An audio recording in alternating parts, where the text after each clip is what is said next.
Welcome to Better, the podcast about doing better, being better, and leaving the world a better place than we found it.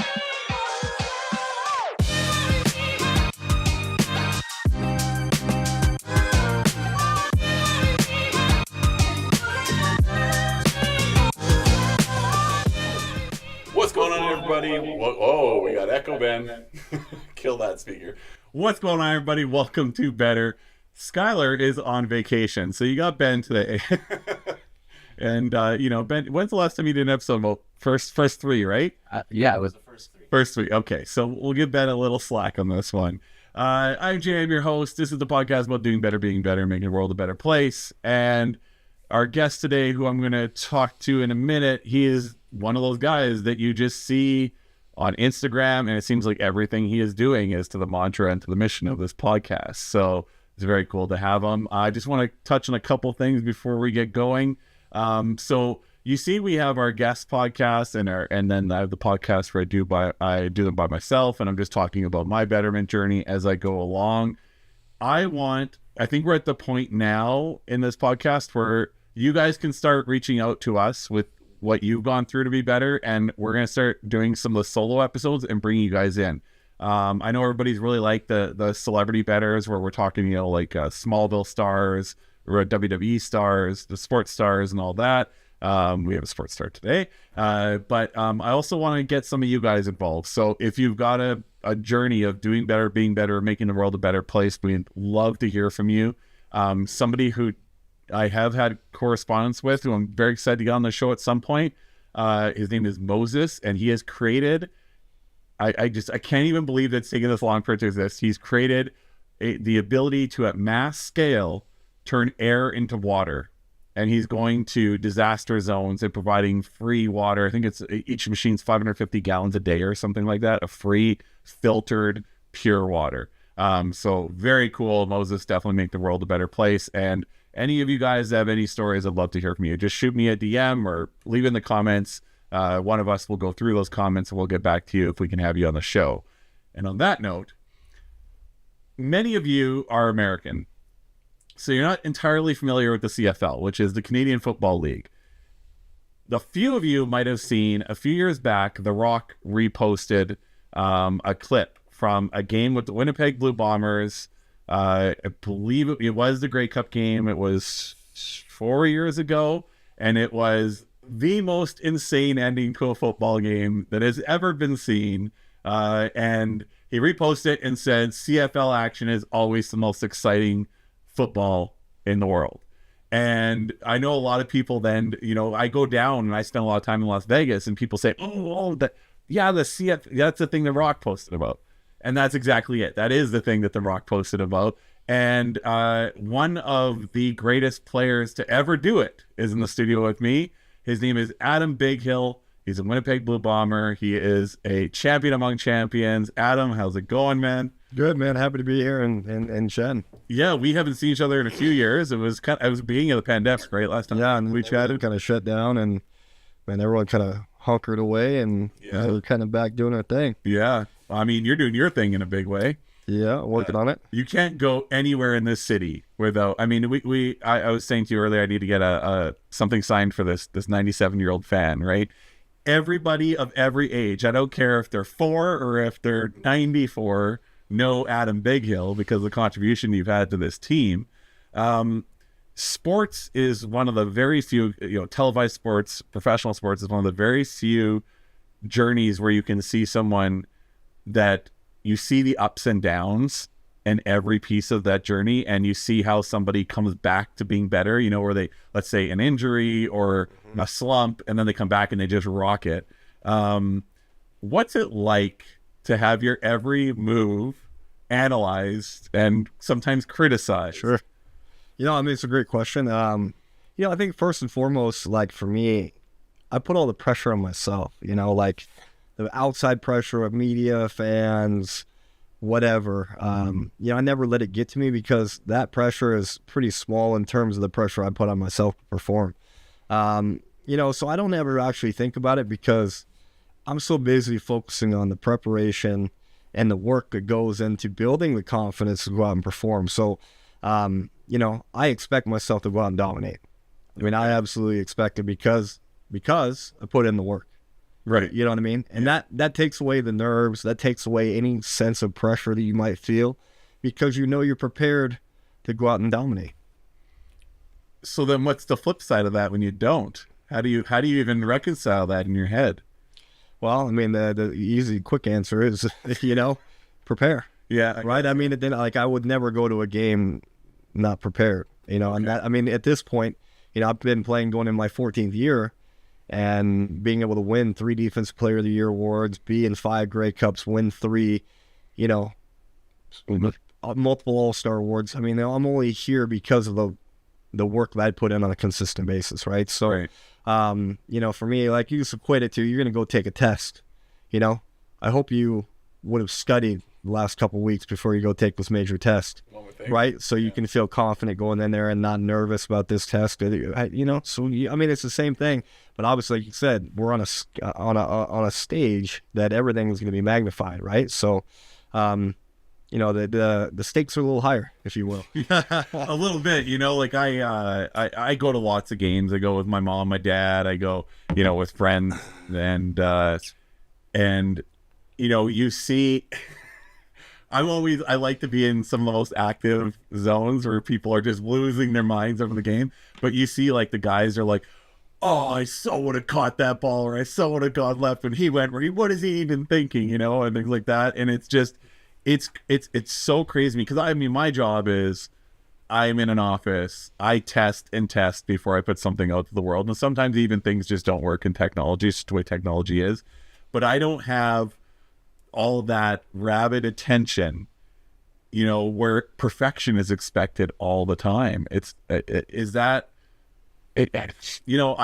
think about that. And I'm like, I wonder if I would survive under that pressure. I played a little bit of sports in high school. And it's very serious. And Shauna's kids play hockey, and you see some of the parents that are in the stands. They're just losing their minds. Yeah, it's a different world. And I guess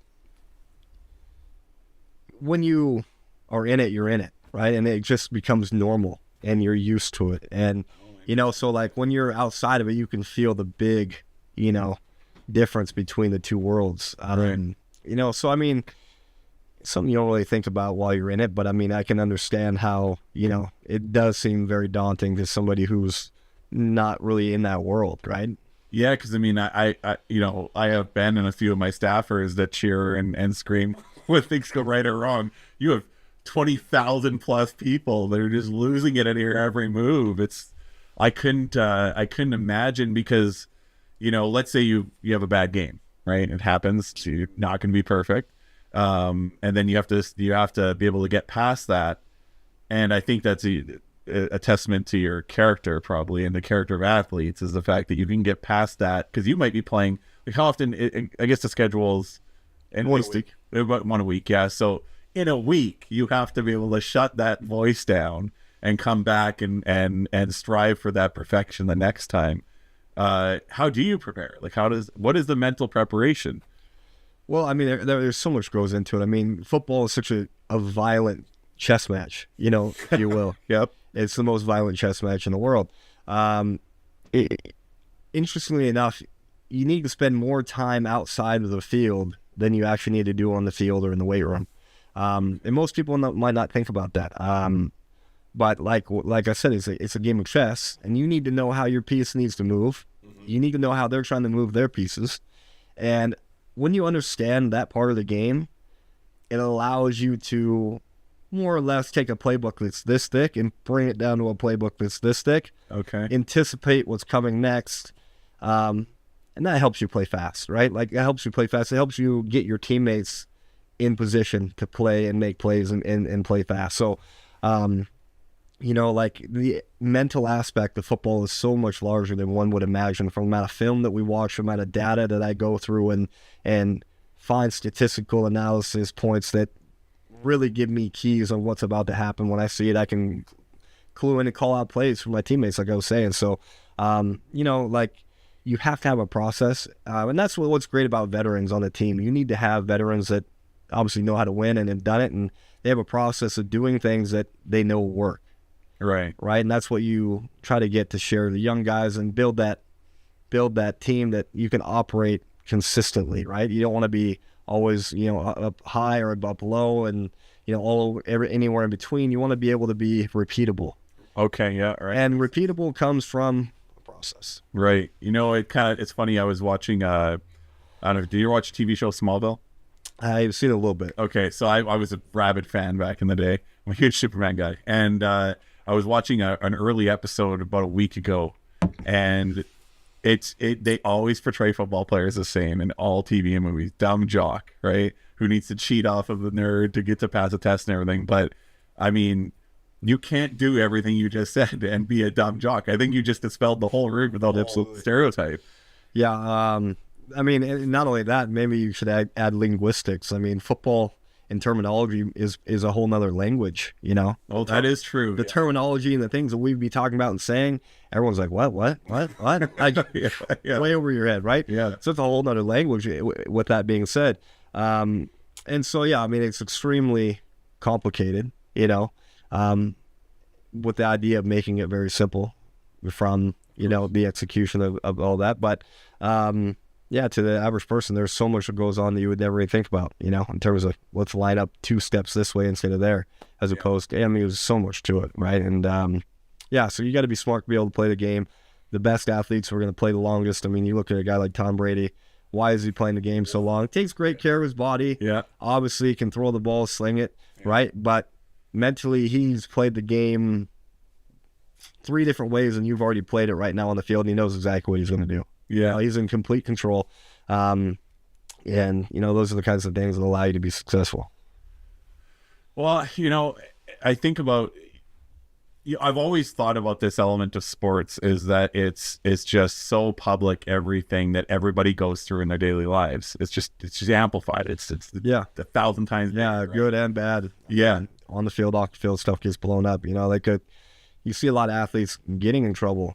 Whether it was police arrested, with domestic or, fights at the club, whatever, yeah. right? Like, no one else who's in that scenario is getting blasted up on social media saying so-and-so got a battery charge in the club in Florida, where, you're on the front page and, it was so-and-so that got this or so-and-so got that. I mean, it's blasted up, right? So it is a totally different world. And and that's where I think, on your show, you're talking about making the world a better place.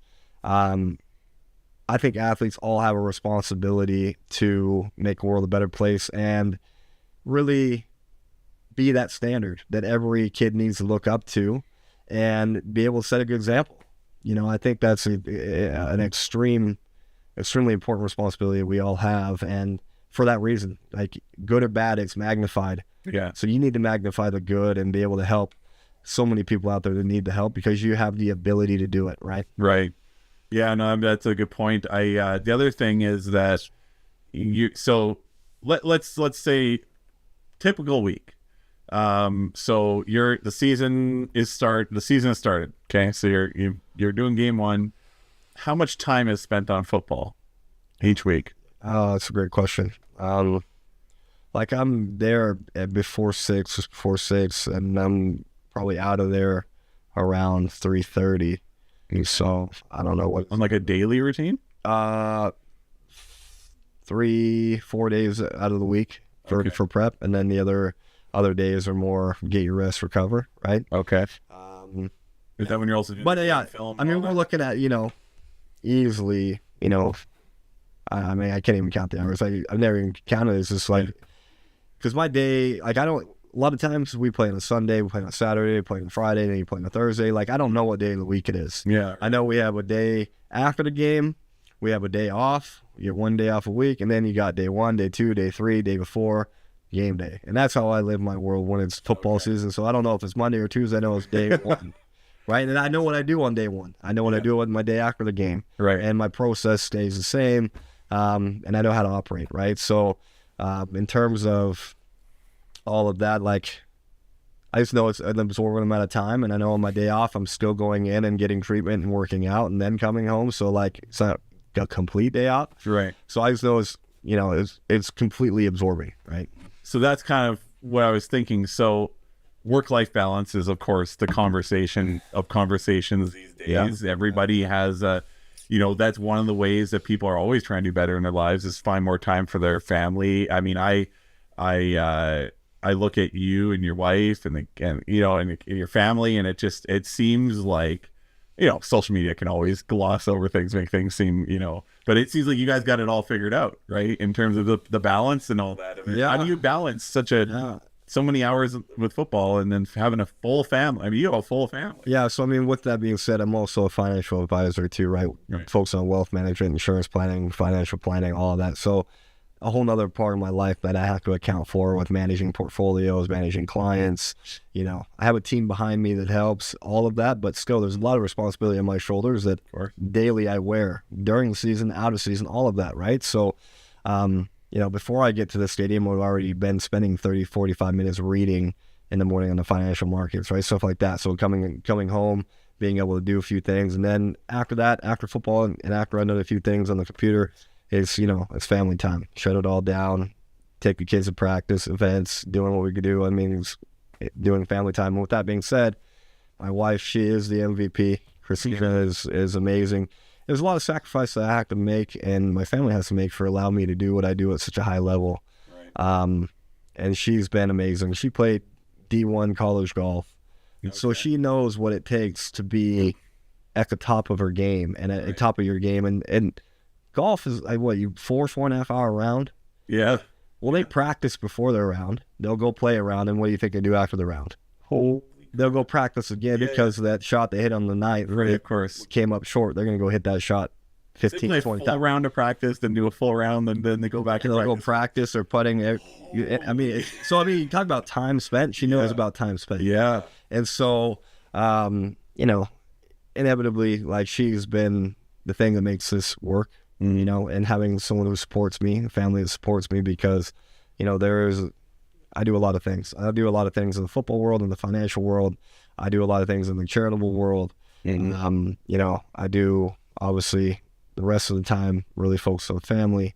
But, I wear a lot of hats, and she's critical to making it all work. Yeah, a consistent theme that is coming up on this podcast. I had this guy, Jose, on the podcast who was a soldier, did multiple tours.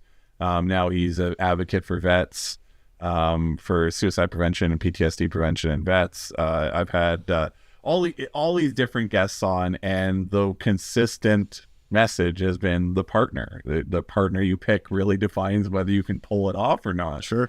I'm learning that. I've never had a relationship where I felt like everything was, equal and supportive. I have it now, which is fantastic.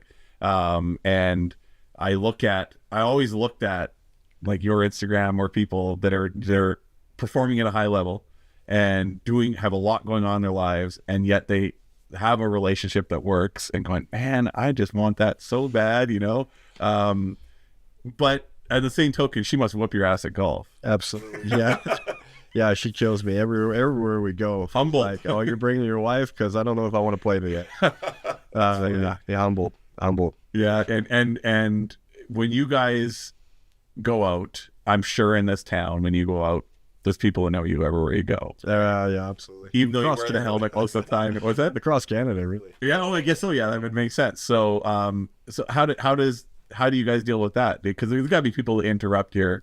It's nothing crazy. I mean, for the most part, people are respectful. I mean, most people won't come up and interrupt in the middle of your dinner. It'd be, as you're leaving, they'll ask for an autograph or a picture, stuff like that. Okay. People are great. Yeah. And I never mind taking time for fans and people that are, especially, people got kids and stuff. Like, there's a lot of it being able to interact with kids and make their day. Right. Yeah, you're big on children's charities, working with kids. So is that outside of your core, everything else you do, is that you're making the world a better place by? Yeah, absolutely. So I was born with a bilateral cleft lip and palate. So it's a facial difference, requires multiple surgeries as a young one. Right. So obviously when I became a professional athlete, I always knew I wanted to give back to, this group specifically for the amount of things that I had to go through growing up. Just the lack of confidence and the feeling different and all of those things that I felt and went through that I didn't have anybody to talk to. And, so I want to be able to give back. And that's the thing I've been able to focus most energy in the charitable world too, is charity called Making Faces. We put on workshops and connect with families in local areas and really work on that aspect of the social life. I mean, there's charities and a lot of support and great programs at the hospitals for, the surgical aspect, the care, the ongoing care, the checkups, all that kind of stuff. But, there's nobody out there helping these kids, making sure they're integrating and feeling the best about themselves and being able to realize they can do anything they want in this world, right? Right, yeah. And, so we kind of handle that aspect. So, yeah, I mean, I've been working with them for a long time. I'm now the president of the board. We've kind of made a new board and we're expanding, doing more things across Canada as a plan here as we're really launching and taking off.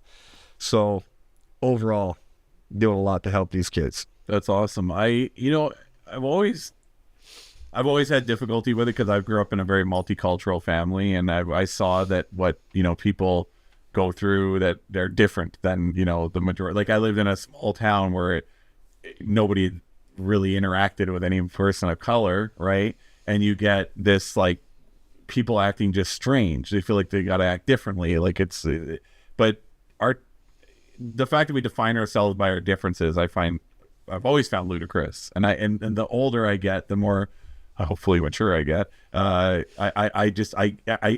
can't reconcile with why somebody would think, well, because you have this difference, that means that you should be treated different. It's a strange concept to me. So I know that if what you're doing for these kids means a lot, because if you have a difference and people are defining you by that difference, especially something with your face that everybody sees all the time, Yep. That's got to be extremely hard to, because there's kids can be very mean to other kids, right? And then adults can be, but it's usually behind closed doors, but you still know what's happening. Yep.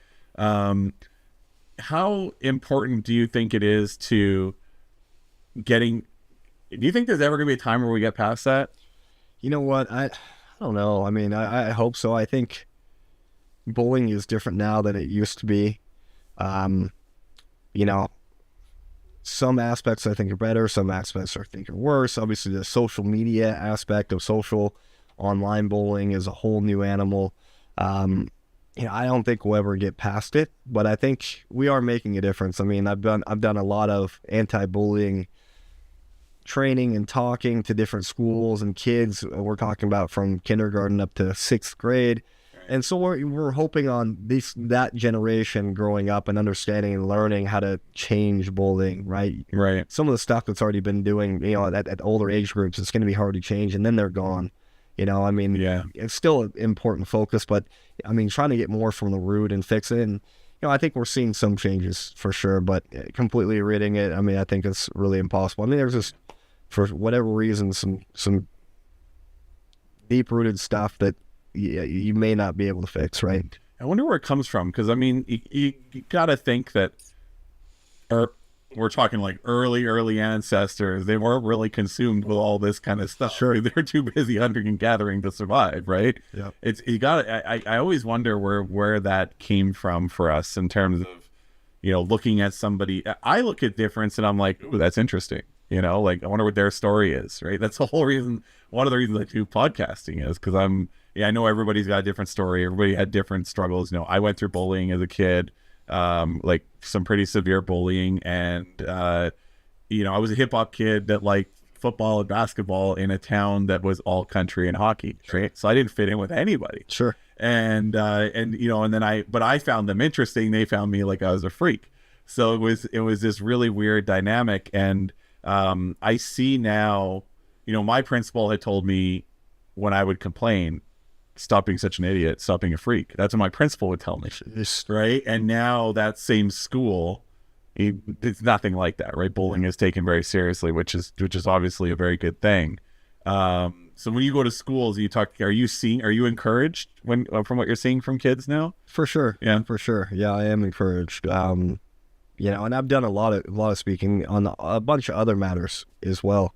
And I can generally get a sense of who the too cool for school kids are, and, and I got to kind of, I can always kind of somehow,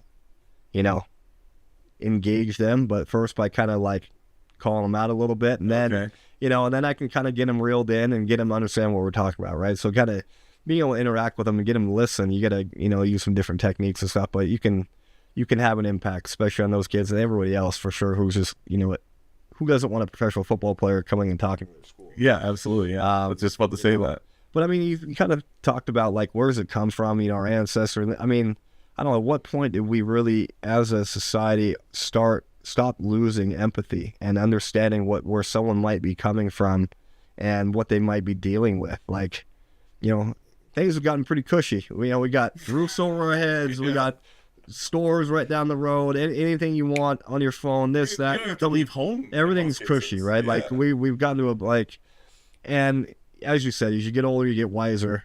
You get smarter. I mean, you realize the world is so much different than you ever thought it was as a kid. As a kid, you thought everyone's here to protect me. Everyone here is looking out for me. Everyone here wants the best for me. And you realize as you get older, that's not true. No. Right? No. And, like you have so many different stories of where, a parent that used to go over your friend's house and play, thought he was great. And then, as you grow up later on, he's in prison for doing something. And you're like, well, I thought that guy was a great guy. But you don't know what's going on as a young kid. You're so oblivious.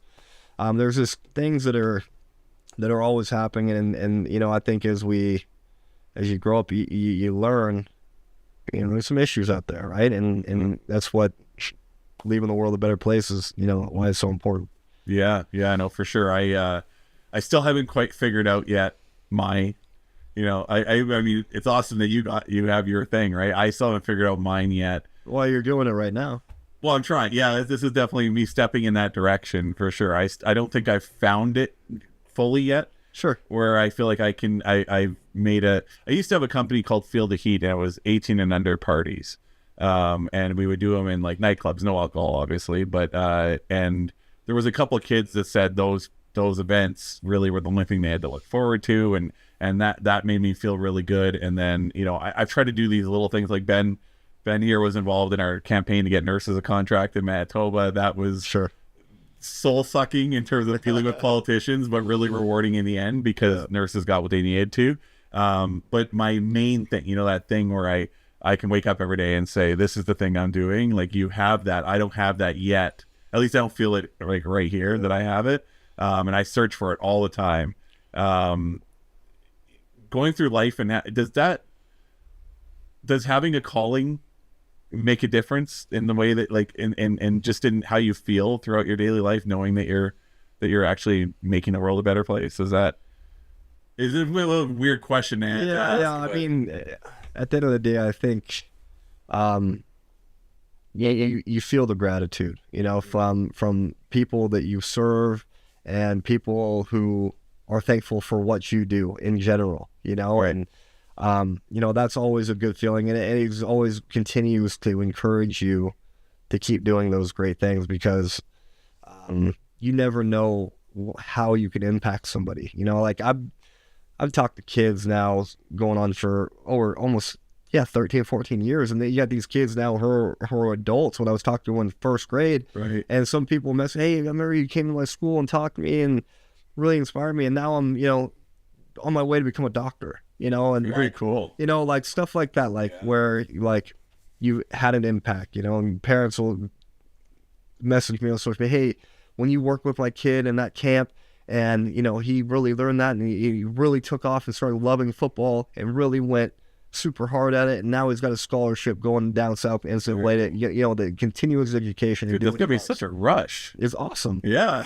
And that's why I love coaching now too. I mean, I coach my son's team, tackle and flag. He's 8, so I'm working with kids at U10 right now, and we're running some complex stuff, doing some amazing things that probably these kids, no one ever thought they'd be able to do. But being able to work with these kids and see where we started to where we came from now, like we've accomplished so much. And you see the kids some who would be crying in the first practice coming to this new system and doing something and never wanting to come back to now being a contributor and making plays and seeing the smiles on their face of like, wow, I'm doing it, as opposed to, I didn't want to be there. I hated it. I didn't want to come back ever.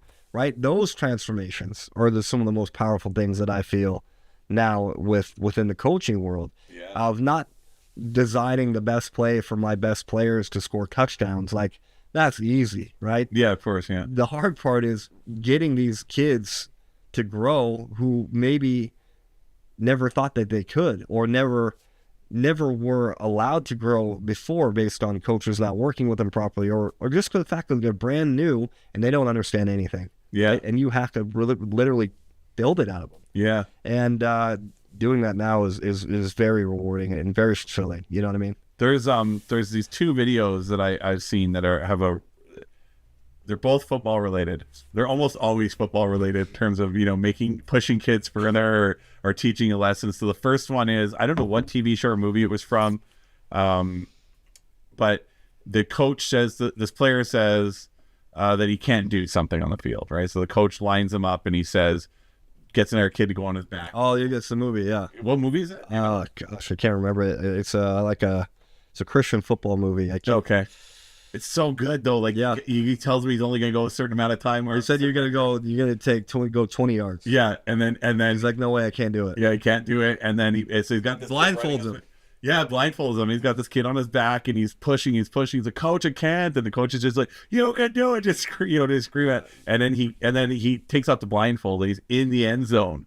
I remember seeing. Yeah, he went 100 yards. Went 100 yards. He was only supposed to go 20. He didn't think he could go 20. Yeah, and he went 100. And I went 100. Yeah, that one has always had an impact, and I any kid that has been kind of in my life, I try to show them that, Then the other one was, I saw one more recently that all these kids lined up at the goal line.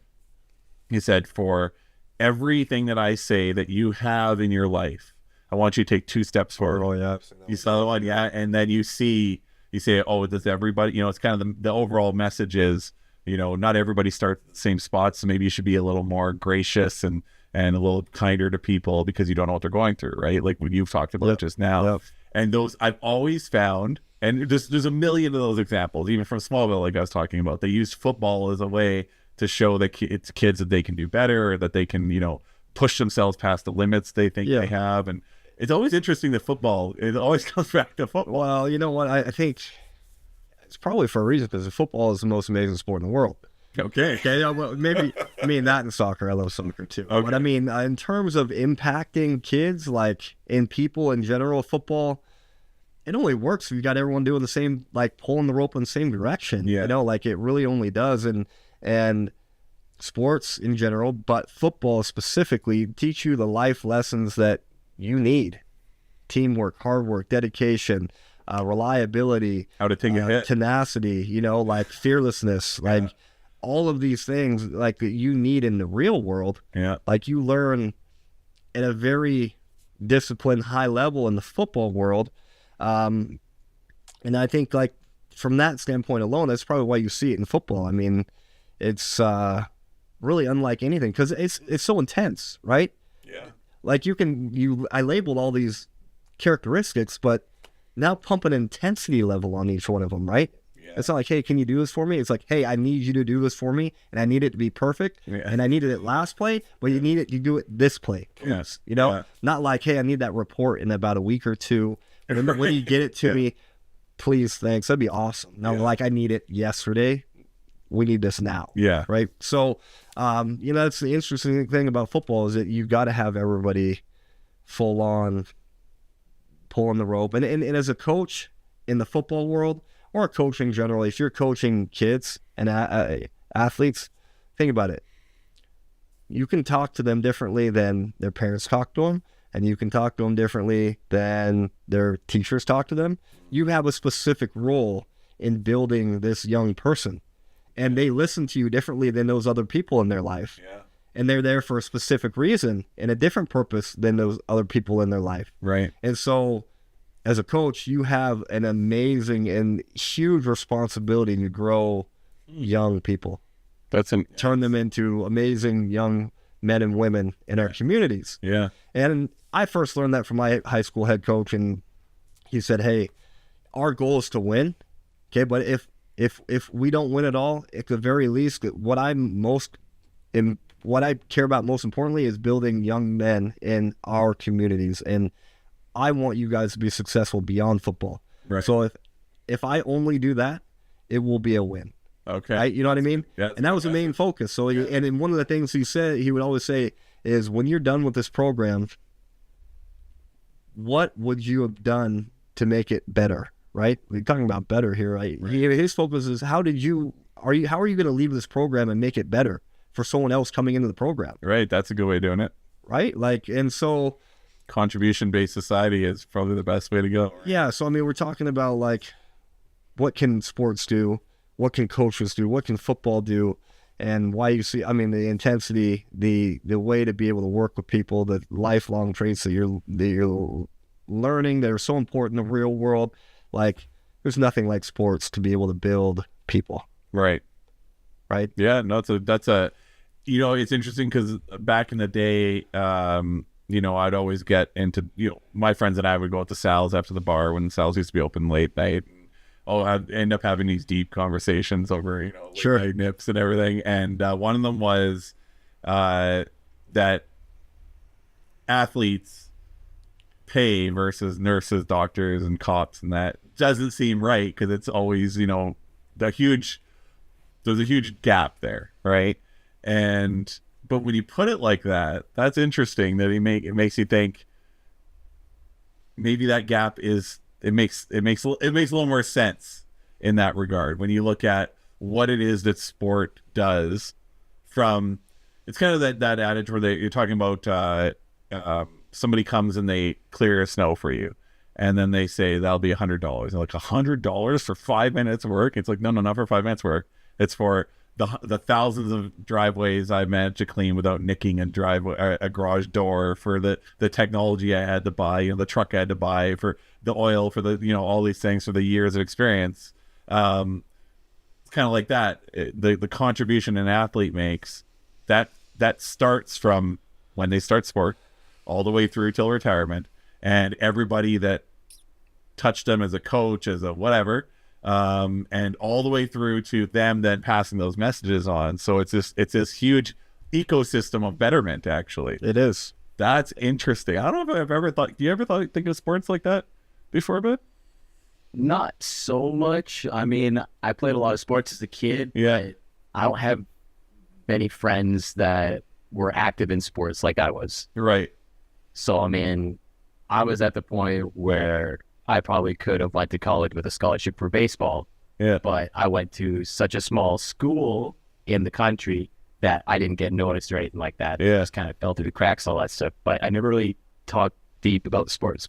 Yeah, it's super interesting. You put it like that. I don't know. I love these. I love when a light bulb goes off over my head with something, because that's something that needs to be examined more. We need to talk to more people about this. I mean, like I said, there's a lot of things about sport that you wouldn't imagine. I talked about the intellectual aspect with football and how important that is, and being super smart, and like the impact that athletes and people have on community and bettering people. I mean, like, there's so much that goes into this whole world and then being a professional athlete. I mean, there's so many great stories, and throughout our time of ancestry going all the way back, we've survived and been able to live from stories. Hey, that spider right there is bad. Not, you know what I mean? Like, that's like we evolve and grown as a species from stories and learning, and like, that never changes. Like, we have, like, stories have impact, and our lives have impact, and that's I think a huge part of why we're here is to continue to do that. Yeah, to pass it down. So we'll go back into the positive realm after this. So getting injured has got to be probably the lowest of the low when you're a professional athlete, right? I watched a game you got injured in this year, and I remember it's a team sport and everything, and the team did what they had to do, right? But I remember seeing the holes where it would be filled by a Bighill, Yeah. and I remember thinking, like, he would have just crushed it, What happens to you mentally when you do not have control? Because it was you would have never guessed that you're going into that game that you would have gotten injured. No, you never do. How do you reconcile that? Because for me in my work, the only injury I think that would ever affect me physically would be if I broke my hands. But even then, everything is almost voice now, so I could probably manage. Really comes down to if I damage my brain, then I'm in trouble, which is why I don't box anymore. Just terrified of boxing now and screwing up my business. But how do you deal with that? How did you deal with that injury? And yeah, I mean, here's the thing. I think everybody had you counted out for Grey Cup for even showing up. Yeah. And you still showed up. I can't believe you showed up. Like, I was like, what? Because there was still a question mark on it, like right before the game, wasn't there? Yeah. So I mean, the week before, I tore part of my calf, and I didn't really think I'd be playing in Grey Cup. Like after that, in the game I got hurt, I was like, I'm probably done. Like, so this feels terrible. Yeah. And then, so there was a low point there, right? It's frustrating. You just want to have an impact for your teammates. You want to be there. But then you also have the aspect of that gratitude that your team is going to take care of business for you. It's a family. And so the biggest bummer is just feel that you're not out there for them. It's not like I want to be out. It's like I need to be out there for them. Right. And, so as the week went, like I was started off very actually in a negative space in terms of like, I'm not going to play, like, just all the things going through your head from that, like what that could be, but I was able to get out of that pretty quick and get into the normal process of helping my teammates and going through the same kind of film, doing the same kind of study, doing the same kind of communication, and just making sure that everyone that would be playing in my position would be kind of trying to leave the same impact that I would have. And then rehab took a couple huge strides in 3 days before the game where it was like, man, I might be able to play.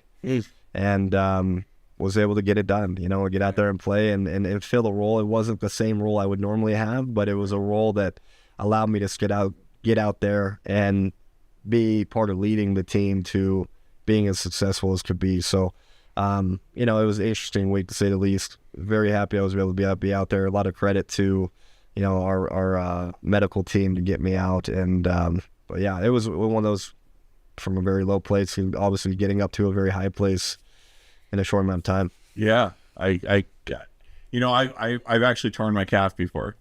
And it took me like 3 months to get back to anything. And I'm going to almost guarantee it wasn't nearly as bad as yours. And the mental toughness that would go into tearing calf and a week later playing in a championship game, that everybody's watching. I guess the better way to phrase this question would be self-doubt and imposter syndrome are so huge for the vast majority of people out there, right? Especially when something doesn't go right. And it can be so easy once one thing goes, I've always said everything in life is decisions and being good or bad. It's little decisions along the way that they form character, right? So, and an injury is one of those things where, especially if your livelihood, if you're what you're doing in life, it depends on your body being a finely tuned instrument. The injury must seed some doubt. Yeah, like I said, I didn't even know if I was gonna be able to play. On game day, I was waiting to get taped and actually see how I felt after I had the tape on, and I actually felt like I was good enough to go. So I didn't miss an announcement that you were playing. No. It was literally down to the wire. It was down to the wire, and I'm going out there trying to. I hope this works. Yeah. I don't know if it's going to, but I'm going to give it my best shot. Yeah. And that's all you can do, man. Like, you can't worry about the rest. You just got to go out there and do what you can and do the best for what you have. So do you think the compounding benefit of being in sport, learning all that determination, dedication, and that's what allows, because admittedly, a lot of these things that you guys go through would knock a lot of people completely out. Without a doubt. I mean, the normal stuff that we go through that we don't blink an eye at would have someone out of work for a month. Well, at least. The amount of people that would be on long-term disability, like insurance companies would just be like, we ain't doing that no more. Well, because taking a hit. So I took, as a kid playing football, you take it. But taking a hit from a professional football player is kind of like getting hit by a truck, Absolutely. you know, and you guys do it all the time. Yeah. And I think sometimes we get so used to something that we kind of diminish the impact of it in our shirts. But I remember there was this play, I can't remember when it was. I was at one of the games, and you hit this guy so damn hard. I was like, his soul is definitely floating over the stadium right now. Right. You guys were at the other end of the field, and I could hear the crunch. Right. And it's just, it kind of, you know, it's this whole thing that I've been trying to do since I broke my back in 2016. And I try to internalize and say, somebody else has done this. Somebody else has done worse. I should be able to pull this off if I just dedicate myself to pulling it off. Yeah. Right? And maybe that's why athletes are always such resilient personalities, because you deal with things that some people look at and go, they cheer or boo. But it's actually, I mean, there's bones, there's muscle, you know, like there's impact. You talk about resilience. I mean, it's because of how many times you've had to continue to do it. Like from a young kid up to where you are now, you can't have, you know, skip practices. You can't have not had injuries and been able to play through it. You can't not have been able to work as a teammate and be a part of something great. You have to be able to do all these things. Right. Do it all the time. And that's normal. That becomes a new normal. Right. Yeah. And that ain't normal. Yeah. But for you, yeah. it is. Yeah, so for me to wake up and grind and do what I do every single day, it's normal. For someone else, is like, how do you do that? Yeah. Like I can't do that. You know, but it's a new normal, right? And that's right here. I mean, I believe that anybody can accomplish anything that they want, right? I mean, I told my dad I want to be a professional football player when I was 7. Yeah. Yeah, and I actually, I think I told him I wanted to play professional basketball first, but he told me like, I don't know how tall you're gonna be. Go come to super tall fan. Maybe you should pick another sport. So I picked football, but I mean, I still believe like you can do anything you want in this world as long as you put in the hard work and you put in the time. Right. You sacrifice. I mean, I would be considered an undersized linebacker in the professional ranks, and here I am, 14 years in, you know, trying to lay a career and a resume of being the best to ever do it. And like, why am I here? It's not by accident. Yeah. You know, it's because I worked extremely hard. I outworked everybody who wanted to, you know, be in the same realm with me. And I've earned the jobs and I've earned the opportunities. And when I got the opportunity, I took advantage of it because I was prepared. Right. And those things don't happen by accident. Right. Right. So, I mean, resilience is that new normal for these athletes and people that, you know, you've been grinding, and it's just regular normal day. Oh, I remember. I don't know if it was Grey Cup game or which game it was, but the commentators are doing their thing before the game, and I think it was Milt Stegall. They were giving their predictions for the game, and I think Milt Stegall said, even injured, there is nobody on earth I'd want to get hit by less than at a Bighill to make a hole for my quarterback. Right? Sure. And I remember thinking like, to be someone that's somebody else who played the game, and Milt Stegall was a legend, right? Yep. To say something about like, that's got to be, to get to that level of excellence. You had to have dug so deep in every way. Yep. Was there a moment where well, I'm sure there was, but when's the last time you've been 14 years playing football? Pro football.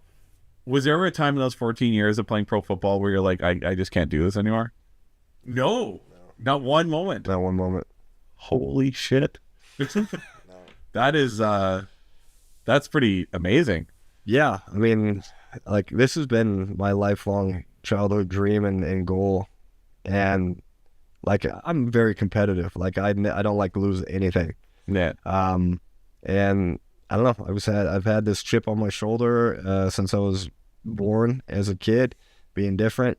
I've had this desire to compete and beat people. I mean, I first, like, I was bullied as a kid. Mm-hmm. Sports helped me find friends and find an area that I felt safe and connected with people. Right. And I earned people's respect by beating them on the field or beating them on the court. Right. And so that was a very, very comfortable place for me to be. And I don't know. I just love what I do. It's your true calling. Yeah. I mean, I've been able to find so much comfort and so much what most people would probably call so many areas of pain and discomfort, right? Right. And for me, like I said, I want to be one of the best ones to ever do it, and I know what the work is to be able to get it done, and now it's just go do it, right? So Yeah. it's very simple to me. It's binary: you either do it or you don't. Okay, so when I do it, here's all the things I accept, and if I don't, here's the things I accept. It's that simple, and I don't have to think about how hard it is. I don't really care. Sure. I love to just dive into human condition and all that, and it's so when I undertook the nurses campaign, I remember a reporter asked me, said, "Why?" And I said, I didn't really have an answer prepared, so I just kind of dug into the brain and I said, do you know, like, have you ever cleaned a bedpan before from somebody you don't know? Have you ever had to, like, slap on the rubber gloves and do some things that most people would probably vomit over? Have you ever had to work 16 hours, like, on your feet slaving? And that is a calling. You don't do that unless that's a calling, right? You're not a nurse you're not a nurse, especially for, my girlfriend's been a nurse for, I think she's been over 14 years now. So basically the same thing, even playing football.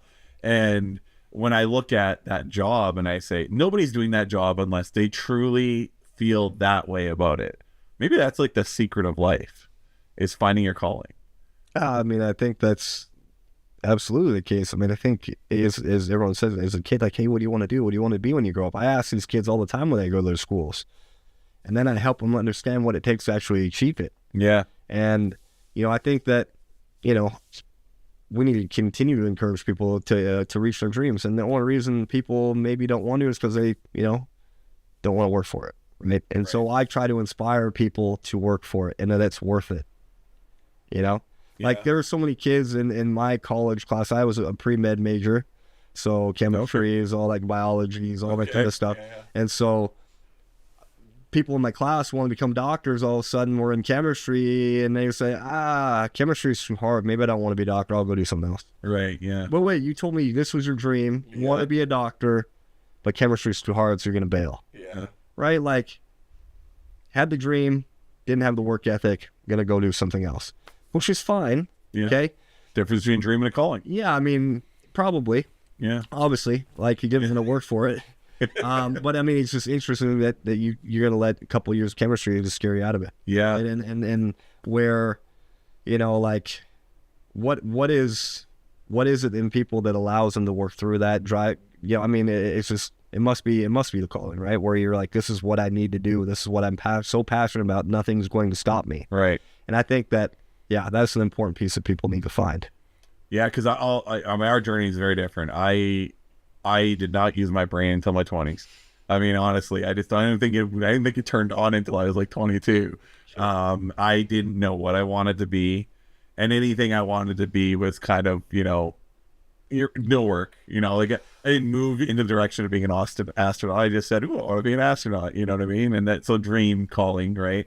And that's why I've always been so envious of people that found a calling, because I still don't believe I've found my calling yet, right? And it's a weird place to be for me, because I am also ultra competitive, and I'm very much I try to be a student of life all the time.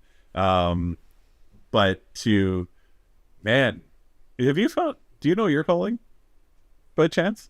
Not yet. I mean, I do always want to do something to help people, but I'm not really in that position right now. Okay, yeah. I mean, I do customer support, but well, you and some of the people you deal with, you diffuse the hell out of them, so that's good. That is a skill. That is a skill. This guy had to deal with. We had a couple of events where they were targeted at a particular audience that was brutal. I mean, threats and all the name calling and everything. And there was a couple of days where he went home, and I could tell he needed some massive green therapy to get through the thoughts that were in his head because of everything people said to him in the day. But for the most part, I mean, diffused it really well. So, kudos to you for handling that. Because not everybody can do that in the face of people, screaming at you and calling you names, threatening to kill your family, and over a ticket. It's crazy. Yeah, it's nutty. So, but kind of sidetracked there. But yeah, I think it's really important, and I'm learning it more as I do this podcast. Like I was talking about Jose, the soldier. He said he knew because he enlisted. He was in basic training when 9/11 happened. Okay. And the next day he was a full-blown soldier. And like, there was never a doubt in his mind, I have to go do this. My country is under attack, right? And he said, he's like, all the pain, all the decisions you have to make. He talked about one time about these kids are running towards him, and you got to make a snap decision as to whether they have bombs in their backpacks or whether they're coming and asking for food. And all these different decisions he had to make. High level, high stakes, right? Yeah, no doubt. But he said he never for a second doubted what he was doing was what he was meant to do. Sure. And that I think that's missing in a lot of people's lives. And a lot of us find it and don't know what to do with it too. That's the other thing I think is a pretty big problem. There might be some kid that was amazing at football, but he just really wasn't sure of how to go about opportunity and timing. Yeah. People around him fostering his pursuing his whatever that next step is. I mean, I'm a big believer in opportunity and timing. You've read the book Outliers? No, I haven't. Really good book. I'll have to. Might be by Gladwell, maybe. Outliers. Can you write that down for me? Yeah. But obviously, I mean, the book. Outliers is the book. Outliers is the book. Okay. It's talks about maybe why certain people might be doing things more than others. Why certain people might be more successful than others. Why Bill Gates is Bill Gates. Why would over a large majority of NHL hockey players have birthdays from January to March? Wait, what? Yeah, absolutely. I can't remember the stat, but it's Malcolm Gladwell. Can you bring up the cover on the screen so people can see it, just so that they, because I want them to get it too. Yeah, I'll get it the second we're off air, but great book. Wait, so back up for a second, because I've never heard that. So say that again. Yeah, a large majority of NHL hockey players would have a birthday from January to March, and I think that's mostly to do with a lot of Canadians being in the NHL. But you look at how birth year and when you were born in Canada, when you start school, what grade you're in January, you're the oldest in your class. Right? So now with these young kids, 4 or 5 years old, are the oldest in their age group, playing hockey, getting selected to actual travel teams, select teams, playing against the best competition at a young age, playing, and that fosters from the highest level. They're called the best group and curated and worked on as the best group as they grow older, right? So just massive differences in 6 months, 8 months, 10 months in a kid at 4 years old, almost five, almost 6. Mm-hmm. I mean, I've seen my kids grow up, and like, it's insane the amount of differences in these months matter, right? So pretty interesting stat. The book has a lot of great points about this kind of stuff on the opportunity and timing. If you are an athlete and you didn't have the right coach in your life, the right people in your life to help you go the right way, how much of a difference would it have made? You know what I mean? Oh, massive difference, yeah. Right? Like, I kind of like my wife. She's an amazing golfer. But what if she had Tiger Woods' coach as like her coach? Yeah, just based on where she was in life, and opportunity and timing, where he lived, all this kind of stuff. Like those things matter, right? And I often never think about it, but that's why I kind of help kids now. When I talk about being successful, like, you really have to take it in your own hands. Yeah. And to tell all of them, you got to reach out and find somebody in that area that you can call a mentor. Find a mentor. Yeah. Search. You want to learn, obviously, the best way to do something, but a good mentor is going to tell you the best way not to do it. Right. Don't do this, and this. You'll be light years ahead of anybody else. Yeah. Stuff like that, right? Yeah. So, super important stuff, and obviously interesting conversation. You can get pretty deep in the weeds on us. Yeah, absolutely. Yeah. No, it's that's, you don't still have it up, do you? That stuff? Oh, you do? Yeah, you can take it down now. Jesus, it's so funny because just when I, sometimes I sit back and I'm like, I feel like I know just enough to take that next step, and then I learn something completely new, and I'm like, damn it. You know what? I think I heard this from one of my really good friends. He said the guru has to be able to have seen the dark and the light, right? So, and you have to be aware that you don't always know everything, Right. but your awareness that you don't know everything actually makes you very aware, Right. right? Yeah. The fact that you can say, yeah, I don't know it all, but I know a lot. And when I recognize something I don't know, I learn and I adapt. And, so I think that's why it's so important for everyone always take the opportunity to listen to someone to talk and understand where they might be coming from. And to see, is there a different train of thought? Is there a different way of doing things? And at least listen, as opposed to being like, nope, not interested. Okay, yeah. You have to be able to, like I said, have been able to learn. Well, that's why finding a new book is always dangerous for me, because I'll go read that book, I'm done for the day, because I'm going to read that book through. I'm a pretty quick reader. Sure. And I'm going to jump into another one. I'm going to go into videos about it, and I'm going to go into white papers about it. And then suddenly it's like, oh, it's 2 days later. I better get back to life. Sure. You're welcome. Yeah.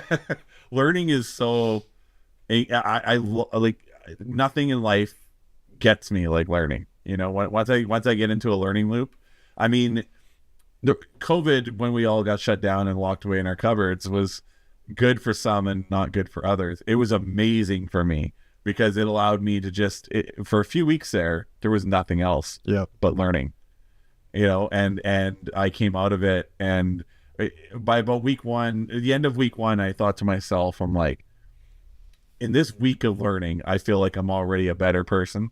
Just in it's made me think about things a different way. Sure. So then I just continued, and I took a couple courses in microbiology, and it just kept going and going. I'm like, okay, at some point I got to get back to reality, right? But it's so much fun to learn. But as a kid, I didn't think so. As a kid, I was like, school again? Like I got to do this 5 days a week? Are you serious? Yeah. This seems unfair.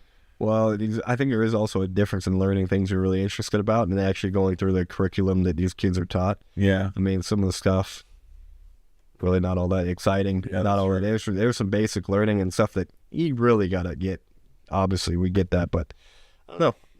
I think growing up, if you could write a curriculum, you would have done things maybe a little bit different for all the things that you learned and all the things that matter in your life now and how different those are.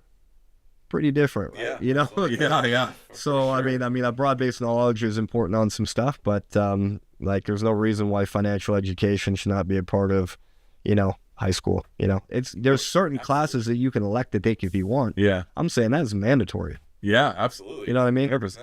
I've been forming this. I've been trying to form this theory about politics. So my theory about politics, the reason it doesn't work is because we don't put people into positions based on what they know, what they've experienced. We put them in positions based on who has the nicest hair, or who has the most money to win that position, right? So I'm kind of thinking that we need, Experts. Yeah, experts would be great. But even so, see, when I look at politics now, I'm going, why would anybody want to do that? It's such a horrible, It's a terrible thing. Yeah, a great. Can't be right. You're always wrong. Yeah. But would that exist if somebody, let's say, I'm trying to think of the role. I guess it would be let's say mayor. Let's say you're running for mayor. Okay. You speaking about the things you're speaking about already engaged me way more than anything I've heard the last 3 mayors say. Sure. Right. And I feel like maybe that's the difference that we've all been, because I think we can all agree systemically politics is completely broken. I don't want to dive too deep into it, but if we had someone, if there's someone like, because a mayor, a premier, a prime minister, essentially what they are is somebody that is charismatic and experienced enough to engage people enough to be able to be involved in the process and make the world a better place, or the city, or the whatever, right? You could definitely do that. I would be very curious to see if someone like you were to become a mayor. I mean, I'm not saying you should. I'm just saying, maybe. And to see the difference that you could make, because you clearly have that what you need to be in a position of power down. Well, I appreciate that. Yeah, and then have like and then you know, when it comes to, let's say, the health minister or something, have an actual person that understands, you know, medicine the way you understand life. Sure. Right. And then, you know, same thing for every role, right? Put experts in the role and people that can inspire. Man, I learned so much with this. I love doing this podcast. It's so good. Okay, so what are we at for time here, Ben? We're at an hour 5. We're at hour 5. Okay, so I don't want to take too much of your time because I know you're a busy guy. What do you think were the 3 most important things to you to being better in this life that you've lived? Number 1 was being born with a difference, right? Like I had to. You firmly understand what it's like to be different, and understand that you would never want to treat anybody the way you get treated sometimes, right? Interesting. Okay. You know, 2, I think finding that calling and understanding where I felt safe and where I felt connected with people allowed me to really pursue myself in my fullest capacity, right? Allowing me to be better. Number 3, being surrounded by some of the right people, you know, the right people in my life, especially, like I said, my high school football coach, kind of things that he taught us to become young men and to not think about yourself all the time and be able to give back and leave your program a better place, become an amazing person in your community. You know, like people like him being able to change the way you think about life. Obviously, these are people that are coaches, that are mentors, that have had experience that we can see now as older people that he had as kids. You don't ever have that. Right. You don't have that perspective, and to have those people in your life give you the right perspective to send you on a very positive journey of growth and allow you to become better. Like that would be, you know, a number 3 major point. And just as a 4th, just dedication to see it through, you know. Cool, man. I really appreciate it. You know, I like we were talking about, how you asked me before, how did this podcast come about, and I said, you know, I'm trying to do something positive, and then Shauna pushed me over the edge to do it and all that. This is exactly why I do this podcast. Yeah, I didn't know where the conversation was going to go today at all. Yeah, I knew that, you know, we've had some good stories to share, and you know, hopefully that helps impact a lot of people watching. And yeah, like I said, I had no idea where this go. I just knew it would be good. Yeah, that's what I mean. Like this, I guarantee that somebody will watch or listen to this, and it will help them become better. I guarantee it. Like, there's no way that somebody watches this and goes, I didn't take anything away from that. You know? Yeah, exactly. So, well, man, I appreciate it. Thank you so much for coming on. And that is it. That is all for another episode of Better. I think the takeaway from this one, for everybody out there, at least for me, for sure, is find your calling. And when you find it, embrace it. Move in the direction of it. Make sure that you do things that allow your calling to become a part of your life. Because I think if you live without a calling, you can live. But if you live with a calling, you can thrive. So I hope that that's kind of what your takeaway. And if there's been this thing, when I think about callings, I often think about, how would you know it's your calling? I think it's the thing that always keeps bringing you. It always comes back. It's always in the back of your head. When something goes wrong, you're like, if only I had done this. And that's the thing you should have done. Or if you're, you know, struggling to find a purpose in the world, and that thing that's nagging in the back of your head, whatever it is, even if it seems outlandish or crazy or stupid, even, you know, I think that you have to move in that direction. You know, if, let's say, your calling is to be an actor, well, find a productive way to be an actor. You know, maybe it doesn't mean that you're going to be in the next movie with The Rock and you know, and all these great actors and actresses, but you know, you can find a way to fulfill your purpose and your calling without, you know, having to, you know, take it all the way, right? Like Adam here, you know, he plays in the CFL, and, you know, the next level of that would be probably the NFL, you know, and he's the greatest in the CFL at what he does, right? There is nothing wrong with that at all. In fact, that is exactly what we should all be striving for. So there are these little micro compartments of our calling that we can get involved in and make sure that our lives are fulfilling. And yeah, I guess I just have to keep looking for mine, guys. And if you have your calling, please tell me about it. Put it in the comments. Let everybody know what your calling is. And again, if you have any stories about getting better, being better, making the world a better place, we'd love to hear them and have you on the podcast better. All right. I will talk to you guys again soon. Later.